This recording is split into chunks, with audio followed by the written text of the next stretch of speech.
Halo semuanya, perkenalkan saya Samuel Junior Sinaga, mahasiswa Politeknik Negeri Medan dari jurusan Komputer dan Informatika, Program Studi Teknik Komputer kelas CE1E.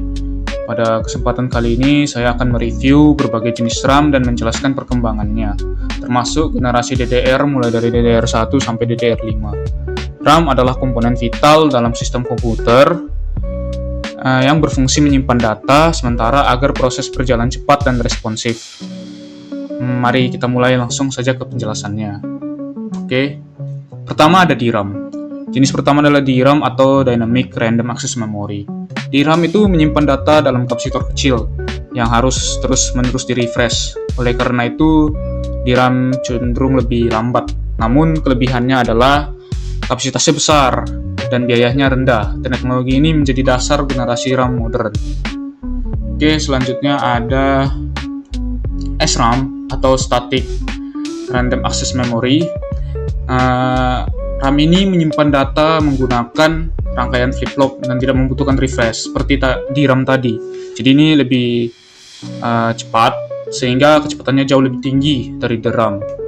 Kelebihannya ini teman-teman, aksesnya sangat cepat, lebih stabil. Kekurangannya tentu saja itu mahal dan kapasitasnya lebih kecil.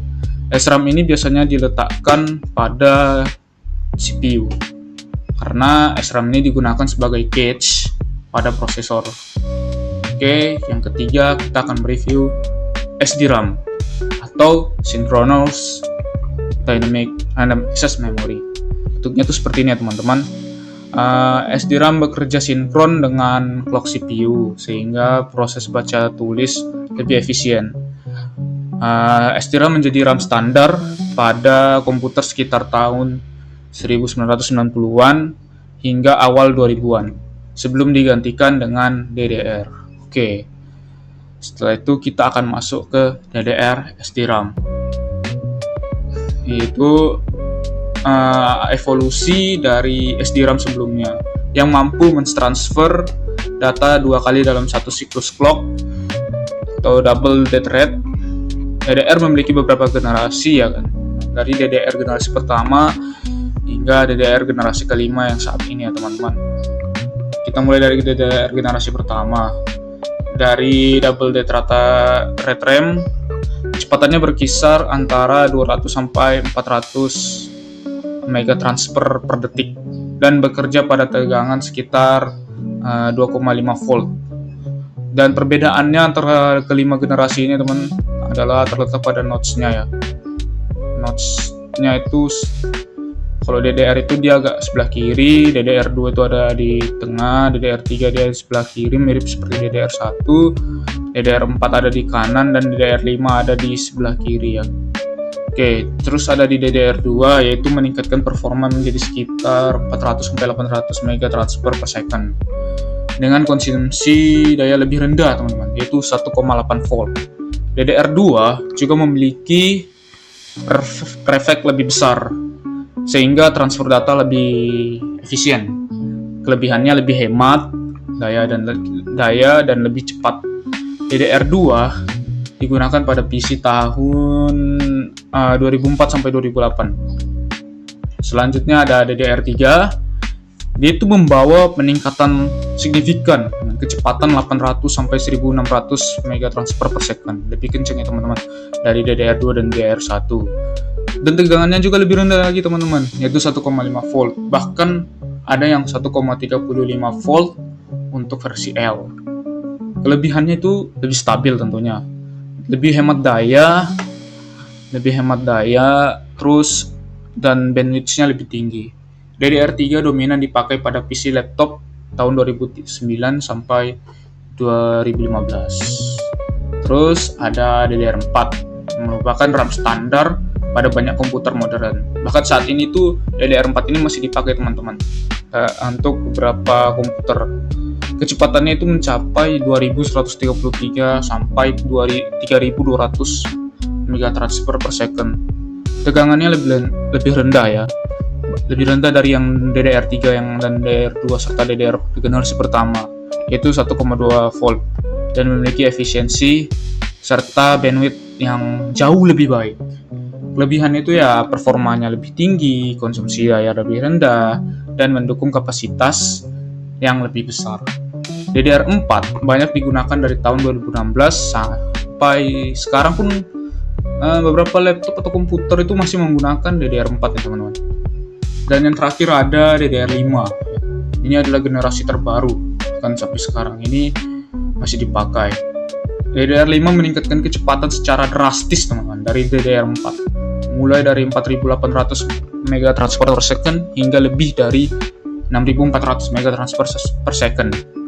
Dilengkapi fitur on-die ECC dan arsitektur channel yang lebih efisien. Kelebihannya itu bandwidth jauh lebih besar, lebih efisien untuk multitasking berat, mendukung kapasitas per modul yang sangat besar. DDR5 adalah standar modern pada PC high-end, atau yang bisa dibilang itu flagship gitu, atau ya spek atas lah, kelas atas, dan server masa kini. Terus kita masuk ke video RAM atau VRAM, adalah RAM khusus untuk kartu grafis. Fungsinya itu menyimpan data visual seperti tekstur frame, frame buffer, dan model 3D. Contoh jenis VRAM modern adalah GDDR5, GDDR6, GDDR6X, dan HBM yang memiliki kecepatan sangat tinggi untuk memprosesan grafis dan gaming. Dan VRAM ini terletak di sekitar CPU ya teman-teman, di bagian atas, kiri, dan kanan ya teman-teman. Di sini gambarnya. Terus selanjutnya kita akan masuk ke bagian 6, yaitu LPDDR-RAM. Itu low power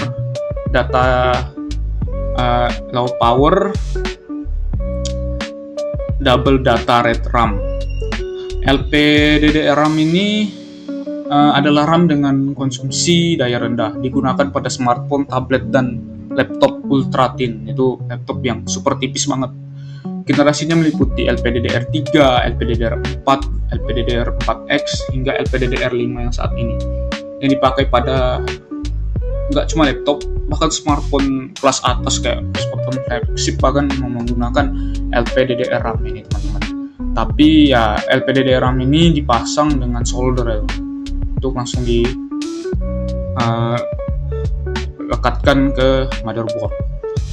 Terus yang terakhir ya teman-teman adalah EDORAM atau Extended Data Out RAM. EDORAM adalah pengembangan DRAM, Dynamic Random Access Memory, yang mempercepat proses baca ya, dengan cara mempertahankan data lebih lama pada bus.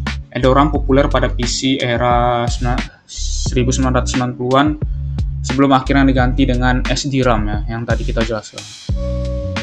Oke, kita masuk ke tahap terakhir, yaitu adalah kesimpulan.